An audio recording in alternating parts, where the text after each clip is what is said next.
Praise Lord, praise Lord, praise Lord. Hallelujah, hallelujah, hallelujah. सबको जय मसीह की। परमेश्वर, हमारा परमेश्वर जो हमेशा हमारी यानी कि सबकी सहायता करता ही करता है, चाहे हम किसी भी स्थिति में, कंडीशन में क्यों ना रहें। आज के सुसमाचार के लिए परमेश्वर की बेटी प्रार्थना करेगी। हालेलुया। सबको जय मसीह की। परमेश्वर आप सबके साथ है और आप सबसे प्रेम करता है। Hallelujah, hallelujah. महान परमेश्वर, सर्वशक्तिमान ईश्वर, जमीन आसमान दे मालिक ते खालिक, ਤੁਹਾਡਾ ਧੰਨਵਾਦ, ਤੁਹਾਡਾ ਸ਼ੁਕਰ ਕਰਦੇ ਸੁਆਮੀ, ਅੱਜ ਦੇ ਸੁੰਦਰ ਦਿਨ ਲਈ, ਸੁੰਦਰ ਸਮੇਂ ਲਈ, ਸੁੰਦਰ ਸੁਬਾਹ ਲਈ ਪਿਤਾ ਜੀ, ਜੋ ਸਾਡੀਆਂ ਜ਼ਿੰਦਗੀਆਂ 'ਚ ਬਖਸ਼ੀ ਪ੍ਰਭੂ, ਖੁਸ਼ੀਆਂ ਤੇ ਆਨੰਦ ਦਾ ਦਿਨ ਬਖਸ਼ਿਆ, ਤੰਦਰੁਸਤੀ ਦਿੱਤੀ ਪਿਤਾ ਜੀ, ਔਰ ਆਪਣੇ ਕਦਮਾਂ 'ਚ ਬੈਠਣ ਲਈ ਆਪਣਾ ਫਜ਼ਲ ਬਖਸ਼ਿਆ ਪ੍ਰਭੂ। ਇਹ ਸਭ ਤੁਹਾਡੀ ਦਇਆ, ਤੁਹਾਡੀ ਕਿਰਪਾ ਮੇਰੇ ਪਿਤਾ ਪਰਮੇਸ਼ਵਰ। ਤੁਹਾਡੀ ਬੇਟੀ ਹਿਰਦੇ ਤੋਂ ਤੁਹਾਡਾ ਧੰਨਵਾਦ, ਤੁਹਾਡਾ ਸ਼ੁਕਰ ਕਰਦੀ ਸੁਆਮੀ। ਸੱਚਮੁੱਚ ਖੁਦਾ ਜੋ ਸੇਵਾ ਬਖਸ਼ੀ ਪ੍ਰਭੂ, ਵਚਨ ਦਿੰਦੇ ਆ ਪ੍ਰਚਾਰ ਕਰਨਾ, ਉਸ ਲਈ ਵੀ ਤੁਹਾਡਾ ਧੰਨਵਾਦ, ਤੁਹਾਡਾ ਸ਼ੁਕਰ ਕਰਦੀ ਹਾਂ। ਬੇਨਤੀ ਕਰਦੀ ਪਿਤਾ ਜੀ, ਹੁਣ ਤੁਸੀਂ ਆਪਣੇ ਵਚਨ ਦੇ ਅਨੁਸਾਰ ਸਾਡੇ ਵਿਚਕਾਰ ਆਓ ਔਰ ਵਚਨ ਪੜ੍ਹਨੀ, ਪ੍ਰਚਾਰ ਕਰਨੀ, ਸਾਡਾ ਮੂੰਹ ਬਣ ਕੇ ਬੋਲੋ ਪਿਤਾ ਜੀ, ਤਾਂ ਕਿ ਤੁਹਾਡਾ ਦਿੱਤਾ ਵਚਨ ਤੁਹਾਡੀ ਇੱਛਾ ਦੇ ਮੁਤਾਬਿਕ ਮੇਰੇ ਪਿਤਾ ਪਰਮੇਸ਼ਵਰ ਦੁਨੀਆ ਦੀ ਸ਼ੋਰ ਤੱਕ ਪਹੁੰਚੇ। ਤੁਹਾਡਾ ਧੰਨਵਾਦ, ਤੁਹਾਡਾ ਸ਼ੁਕਰ ਕਰਦੇ ਆ ਪ੍ਰਾਰਥਨਾ ਸੁਣਨ ਲਈ। ਪ੍ਰਾਰਥਨਾ ਪ੍ਰਭੂ ਯੀਸ਼ੂ ਦੇ ਸਮਰਥੀ ਦੇ ਪਵਿੱਤਰ ਨਾਮ ਵਿੱਚ ਮੰਗ ਲੈਂਦੇ ਆ, आमीन। आमीन। हालेलुया। आजा भाई, आजा। परमेश्वर, हमने कहा कि परमेश्वर आपकी हर हालत में सहायता करता है, हर कंडीशन में, हर स्थिति में। और अगर हम उसको नहीं पहचानते तो ये हमारी ही नादानी है, कमजोरी है। हालेलुया। क्योंकि वो हमारी हर प्रार्थना और विनती और पुकार को सुनता है। आपने वचन में पढ़ा भी है कि वो कान धरकर अपने धर्मी लोगों की बात सुनता था। धर्मी का मतलब किसी धर्म से नहीं है, धार्मिकता से है, जो अच्छे काम करते हैं, नम्र और दीन हैं, जो किसी के लिए भी कुछ भी करने के लिए तैयार हो जाते हैं। बेशक वो अपना फायदा भी सोचते हैं, कोई बात नहीं, क्योंकि अगर आप भूखे रहेंगे, केवल दूसरों को खिलाते रहेंगे, आप फिर एक समय ऐसा आएगा, आप गिर जाएंगे। जैसे गिर जाएंगे, शारीरिक तौर पर आप कमजोर हो जाएंगे। इसलिए अपना भी सोचो और दूसरे का भी सोचो। सुनिए, मनुष्य उस पर भरोसा करे तब वो उसको हर हाल में, उसकी हर बात में उसको सफलता देता है। हालेलुया। और उसके वचन पर विश्वास करे। जो बात हम अपने मुंह से यहोवा के लिए बोलते हैं वो सुनता है। इस बात को हम कई बार बोल चुके हैं कि जो बात हमारे मुंह से एक बार निकल जाती है उसका ध्यान रखिएगा, वो वापस नहीं आ सकती, वो यहोवा के कानों में पहुंच जाती है।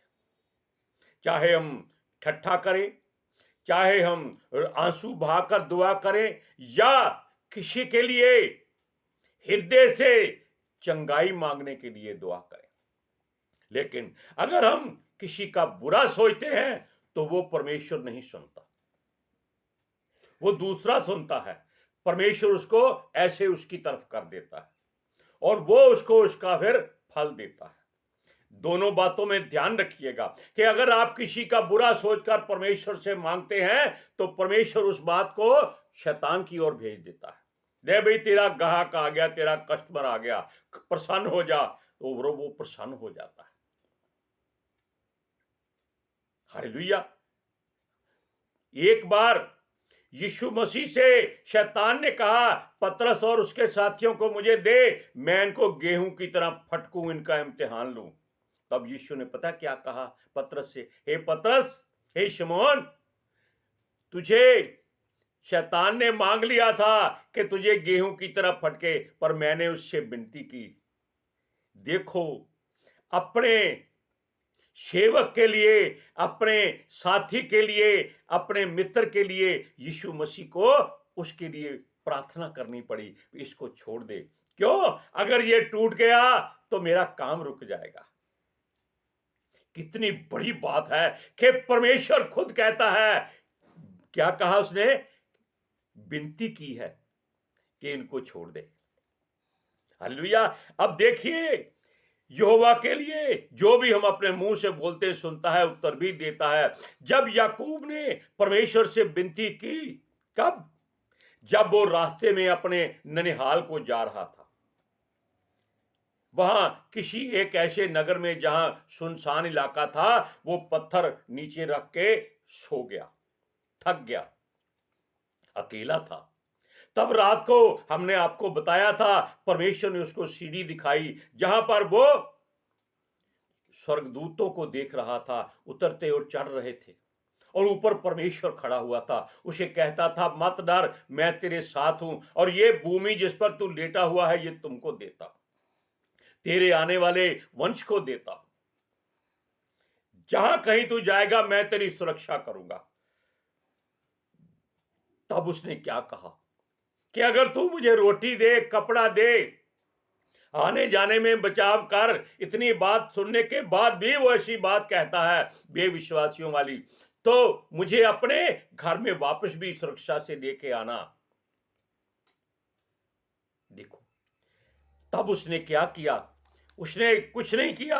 उसने याकूब ने परमेश्वर की बात सुनी और डर गया और भय से थरथराता हुआ उठा, क्योंकि परमेश्वर ने उसे ऐसे ठहरा दिया था जैसे पत्थर किसी भूमि में गाड़ दिया जाए और वो दोबारा हिल ना सके। आप जानते हैं, YouTube पर आप कई ऐसे पत्थरों को देखते हैं जो हवा में तैर रहे हैं आज तक, हजारों सालों से। एक्चुअल में उसके नीचे क्या होता है, कुछ पत्थर में लोहा होता है और नीचे मैग्नेट की चट्टान होती है, जिसको मखनातीस बोलते हैं, चकमक पत्थर बोलते हैं। वो उसके नीचे उतना बैलेंस बना रहता है, वो पत्थर हिल नहीं सकता ना इधर ना उधर, क्योंकि वो बहुत भारी होता है। वो चकमक की वजह से वो पत्थर उठा रहता है। ये परमेश्वर की मर्जी है, कोई मनुष्य ऐसे नहीं कर सकता। याकूब को परमेश्वर ने चुना था और ठहराया था कि वो फल लाए, उसका फल बना रहे, और वो प्रभु से जो कुछ मांगे वो उसको दे। तब यीशु नहीं था, वचन था। हालेलुया। क्योंकि वो हमारी हर बात को अपने खुले कान से सुनता है, और स्वर्गदूत हमेशा हमारे जो आसपास रहते हैं हमारी बात को परमेश्वर तक पहुंचाते रहते हैं।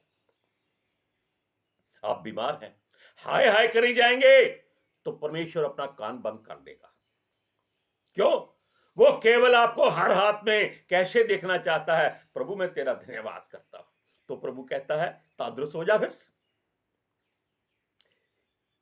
चलता फिरता रह, कोई बात नहीं। क्यों? तेरी निर्बलता में मेरी समर्थ लोगों को दिखाई देनी चाहिए। Hallelujah, praise Lord. अब सुनिए, हर बात और हर काम हमेशा हमें सोच समझ कर करना है, क्योंकि वो जो सच्चा और न्यायी है अपना काम सच्चाई से करता है। मनुष्य की काबिलियत के अनुसार वो फल नहीं देता, वो उसके न्याय के अनुसार, सच्चाई के अनुसार, विश्वास के अनुसार फल देता है। मनुष्य की काबिलियत क्या है कि मैं दिन रात प्रभु की आराधना स्तुति करता रहता हूं, और जब प्रार्थना से उठता हूं लोगों को बोलता हूं, हे क्या कर रहा है तू? क्या फायदा ऐसी प्रार्थना का? खत्म हो जाती है। वो देखता है विश्वास, हाँ प्रभु तूने मुझे जीवित रखा, मैं तेरा शुक्रगुजार हूं। चाहे कुछ भी ना खाया हो, कुछ भी ना पिया हो, तंदुरुस्त हूं, चलता फिरता हूं, मैं तेरा धन्यवाद करता हूं। तो प्रभु के स्वर्गदूत उसी समय नाचते गाजते दौड़ते जाते हैं, प्रभु तेरे दास तंदुरुस्त है, कोई चिंता वाली बात नहीं है। वो कहता है, ठीक है, उनको और समर्थ से भर दो। वचन में आपने पढ़ा है कि जिसके पास है उसको दिया जाएगा, जिसके पास नहीं है उससे वो भी छीन लिया जाएगा। जो हाय हाय करेगा उससे प्रभु वापस छीन लेगा, सब कुछ छीन लेगा। वो बोलता है, तू हाय हाय क्यों करता है? तेरे लिए मेरे बेटे ने जान दी, क्या उसने हाय किया था? तो तू हाय क्यों करता है? हाय मत कर, हो कर। क्यों? नाच गा, वचन पढ़, अपना ध्यान उधर कर। जितना बीमारी को सोचोगे वो बाहर खड़ा हुआ दांत निकालेगा। तेरे परमेश्वर ने तुझे बीमार कर दिया है, मैं तुझे आज डांटता हूं, मेरे घर से दबा जा, जीसस के नाम से। वो चला जाता है। क्यों? उसके नाम में बहुत समर्थ और ताकत है। लेकिन यहां वो उजाड़ में पड़ा हुआ है, वो परमेश्वर को देख रहा है, फिर भी वो रोटी मांग रहा है, कपड़ा मांग रहा है, शहर में सुरक्षा मांग रहा है। सुनिए, अपने परमेश्वर से उसने ये भी कहा था कि जिस पत्थर को मैंने तकिया बनाया है, मैं उसे तेरा भवन मानता हूं।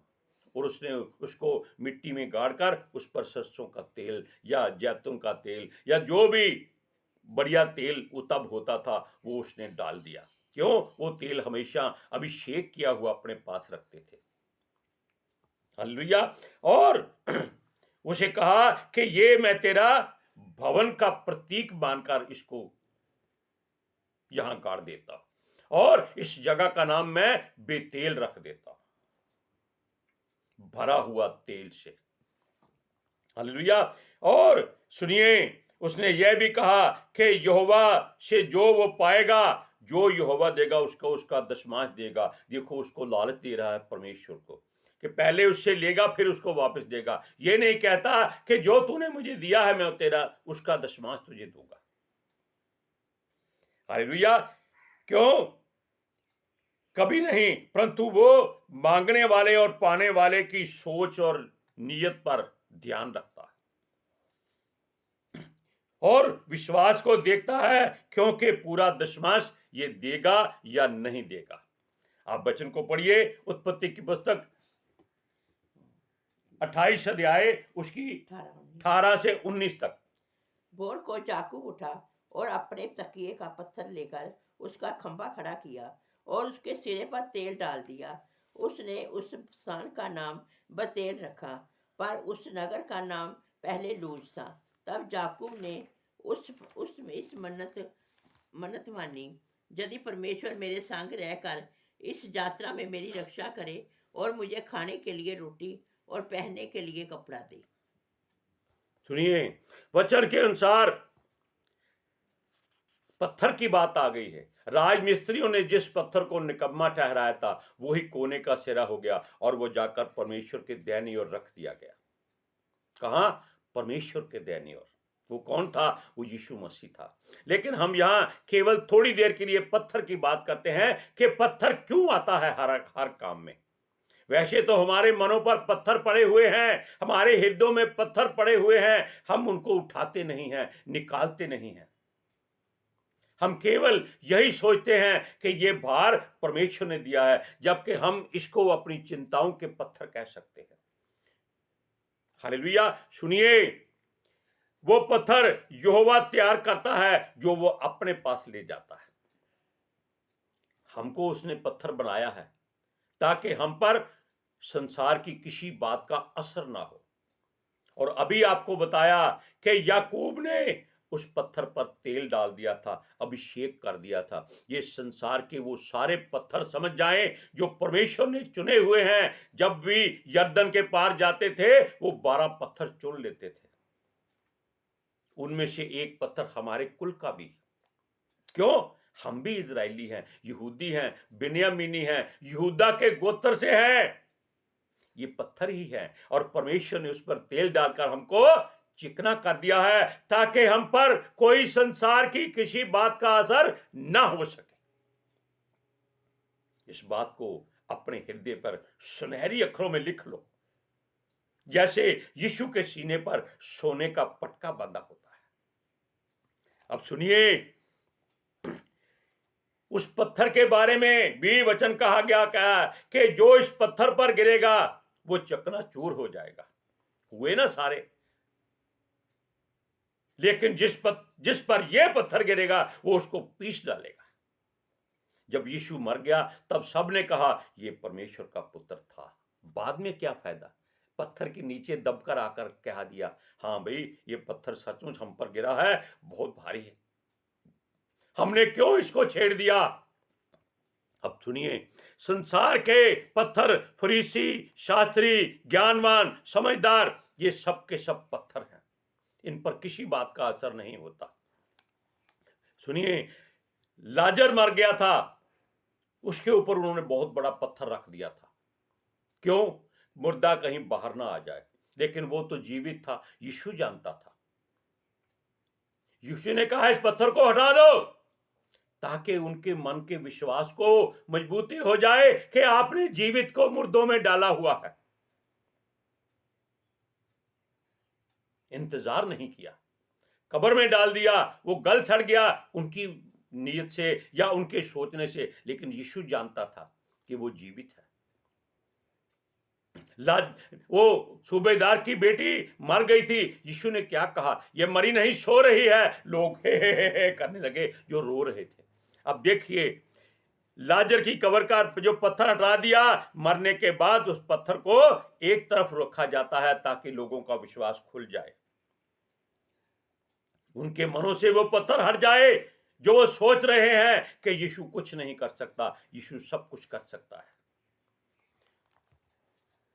लाजर पत्थरों से बाहर आ गया और उसने उनको कहा, यीशु ने कहा इसको जाने दो। सुनिए,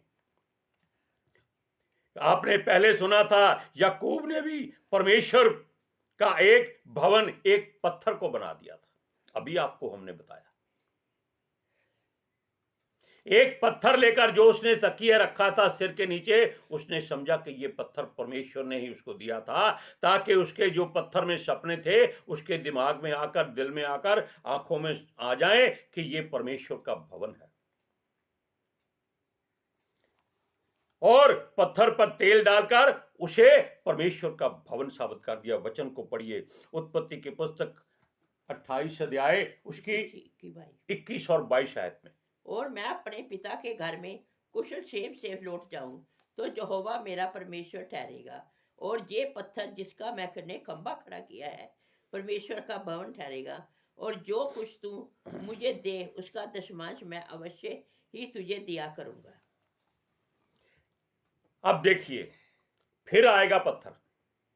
जब याकूब अपने उस स्थान के पास पहुंच गया जहां परमेश्वर उसको ले जाना चाहता था, उसके ननिहाल में, वहां भी एक कुआं था। पहले भी इसहाक के जो दास था वो पहुंचा था, तब भी एक कुआं था, यानी कि पानी वो पहले ही तैयार रखता है। और कुएं के ऊपर भी बहुत भारी पत्थर रखा हुआ था, और पत्थर पर कुछ नहीं था, लेकिन 4-5 गांव के लोग मिलकर, जो भेड़ें बकरियां चराते थे, वो शाम को वहां इकट्ठे होते थे और सब मिलकर उस पत्थर को उठाते थे। उनमें ये एकता थी, और वो उस पत्थर को हटाकर अपने जानवरों को पानी पिलाते थे। याकूब वहां रुक गया, और वो काफी ताकतवर था, मजबूत था। अभी उसकी लड़ाई नहीं हुई, उसके पहले की बात करते हैं। सचमुच वो बहुत बलवान था। उसने कहा, आओ मैं तुम्हारे साथ पत्थर को हटाता हूं। उन्होंने मिलकर पत्थर को हटा दिया, सबने पानी पी लिया। यानी कि पत्थर एक ऐसी चीज है जिसको आपने दूर करना है, आपने हटाना है। उसको परमेश्वर का दर्जा दे सकते हो, लेकिन कब? जब आप परमेश्वर का दीदार पाओ, उसके बिना नहीं। संसार की तरह नहीं, हर कोई पत्थर को पूजता है, वो कहता है इसमें रब है। नहीं, ऐसे रब नहीं मिलता। जो पत्थर परमेश्वर देगा वो रब है। और परमेश्वर पहले इंतजाम करता है, आपके बाजुओं का बल देखता है, आपकी नीयत देखता है, आपका विश्वास देखता है। उन्होंने वो पत्थर हटा दिया, यानी कि पत्थर को वहां से हटाना है, उसकी पूजा नहीं करनी है। संसार पूजा करता है, हटाकर यानी पत्थर क्या है? एक विश्वास है जिसको आपने मजबूत करना है। अब सुनिए, उत्पत्ति, हम अपने लिए पत्थर को ही अपना रखवाला बनाने की कोशिश करते हैं। ऐसा कभी मत करिएगा। आप जानते हैं कि दाऊद गोलियत के साथ लड़ने के गया था, उसने 5 पत्थर लिए थे। क्या पूजा करने के लिए लिए थे? नहीं, वो पत्थर उसके विश्वास के चिन्ह थे। उसने गुलेल से पत्थर घुमा के उसके माथे पर मारा, और वो पत्थर उसकी जान ले गए।